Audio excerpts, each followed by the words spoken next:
आपने bone cancer या bone tumour का शक होने पर अपना एमआरआई कराया और उसमें लिखा था aggressive lesion, cortical breach, soft tissue component etcetera. आपने गूगल किया और आपकी नींद उड़ गई। इतने बड़े बड़े मेडिकल टर्म्स देखकर आप कंफ्यूज हो गए। तो रियलिटी क्या है? हर बड़ी मेडिकल टर्म का मतलब कैंसर नहीं होता। आज मैं आपको सिंपल भाषा में समझाऊंगा कि जो एमआरआई में आपके मेडिकल वर्ड्स लिखे होते हैं उनका मतलब क्या होता है, ताकि अगली बार जब आपके हाथ में एमआरआई रिपोर्ट हो तो आपको डर कम लगे और समझ ज़्यादा। नमस्कार दोस्तों, मैं हूं डॉक्टर रजत गुप्ता और मैं एक बोन कैंसर स्पेशलिस्ट हूं। मैं हर हफ्ते आपके लिए बोन कैंसर और उसके इलाज से जुड़े ऐसे ही वीडियोस लेकर आता हूं, सिंपल भाषा में, बिना किसी हाई फाई मेडिकल लैंग्वेज के। तो चलिए आज का वीडियो शुरू करते हैं।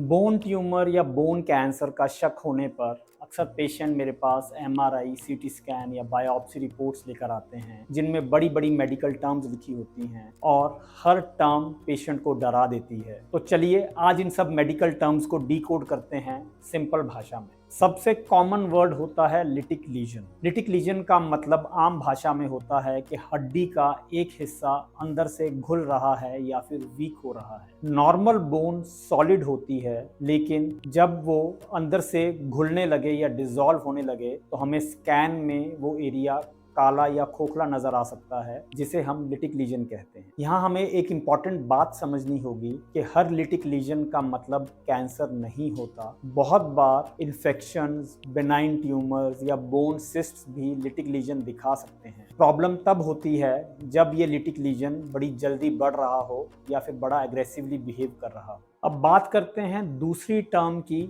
जो होती है कॉर्टिकल ब्रीच। जो हमारी बोन होती है उसके आउटर लेयर को बोलते हैं कॉर्टेक्स। कॉर्टिकल ब्रीच का मतलब होता है कि बीमारी या डिजीज ने हड्डी के आउटर लेयर को तोड़ दिया है। यह कंडीशन थोड़ी सीरियस हो सकती है, क्योंकि इसका मतलब है कि बीमारी अब हड्डी के अंदर नहीं रही, वो थोड़ा एग्रेसिवली ग्रो कर रही है और हड्डी के बाहर आने को हो रही है। लेकिन कॉर्टिकल ब्रीच का मतलब ऑटोमेटिकली कैंसर नहीं होता। कुछ अग्रेसिव बेनाइन ट्यूमर्स जैसे कि जायंट सेल ट्यूमर में भी कॉर्टिकल ब्रीच दिखाई दे सकती है। तीसरी टर्म जो अक्सर एमआरआई रिपोर्ट्स में लिखी होती है वो होती है पेरियोस्टियल रिएक्शन। पेरियोस्टियम असल में हमारी बोन की बिल्कुल आउटर लेयर होती है, और जब भी हमारा कैंसर या ट्यूमर बढ़ता है तो वो आउटर पेरियोस्टियम को इरिटेट करता है और उसके रिस्पॉन्स में हमारी बोन मल्टीपल लेयर्स में पेरियोस्टियम डिपॉजिट करती है। हो सकता है आपकी रिपोर्ट में लिखा हो सनबर्स्ट अपीयरेंस या कॉडमैन्स ट्रायंगल। यह सब टर्म्स आपके डॉक्टर को क्लू देते हैं कि आपका डिजीज या आपका ट्यूमर एग्रेसिव हो सकता है, कैंसर हो सकता है। चौथी मेडिकल टर्म जो अक्सर रिपोर्ट्स में लिखी जाती है उसे कहते हैं सॉफ्ट टिश्यू कंपोनेंट। इसका मतलब होता है कि बीमारी अब हड्डी में ही नहीं रही, बल्कि हड्डी से बाहर आ गई है और आसपास की मांसपेशियों में भी दिखाई दे रही है। सॉफ्ट टिश्यू कंपोनेंट होने का मतलब है कि डिजीज थोड़ी ज़्यादा अग्रेसिव है, लेकिन कई बार यह बेनाइन अग्रेसिव ट्यूमर जैसे कि जायंट सेल ट्यूमर में भी दिखाई दे सकती है। आपके केस में क्या वो कैंसर है या फिर वो अग्रेसिव बेनाइन ट्यूमर है, इसके लिए बायोप्सी से ही हमें कंफर्मेशन मिलती है। इसके अलावा एक और टर्म जो अक्सर एमआरआई रिपोर्ट में आपको देखने को मिलेगी वो होती है मैरो एडीमा। इसका मतलब होता है कि हड्डी के अंदर जो हमारा मैरो है उसमें सूजन या इन्फ्लेमेशन आ गई है। मैरो एडीमा एक बहुत ही नॉन स्पेसिफिक फाइंडिंग होती है। ये किसी भी स्ट्रेस रिएक्शन में, स्ट्रेस फ्रैक्चर में, ट्यूमर में, इन्फेक्शन में, कैंसर में, किसी भी चीज़ में ये मैरो एडीमा आ सकता है। इसलिए सिर्फ मैरो एडीमा पढ़कर पैनिक करना ठीक नहीं होगा। इसके अलावा एक और टर्म जो एमआरआई रिपोर्ट्स में लिखी होती है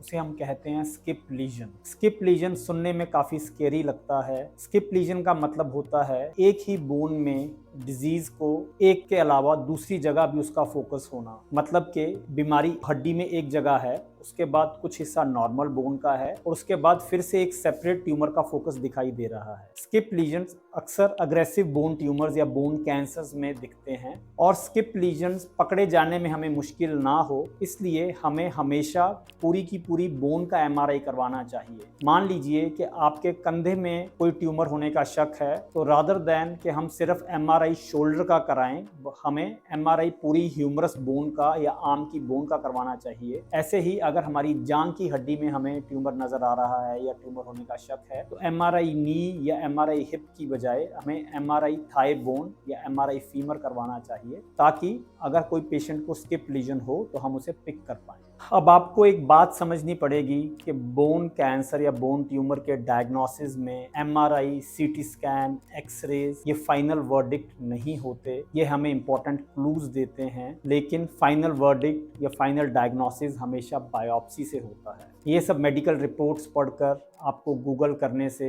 आपका पैनिक बढ़ेगा और आपका स्ट्रेस बढ़ेगा। जब भी बोन कैंसर या बोन ट्यूमर होने पर आपने कोई एमआरआई या सीटी स्कैन का रिपोर्ट करवाया है तो बेहतर होगा कि आप अपने डॉक्टर से, एक बोन कैंसर स्पेशलिस्ट से इसके बारे में डिस्कस करें, ताकि अननेसेसरी पैनिक और कंफ्यूजन से बचा जा सके।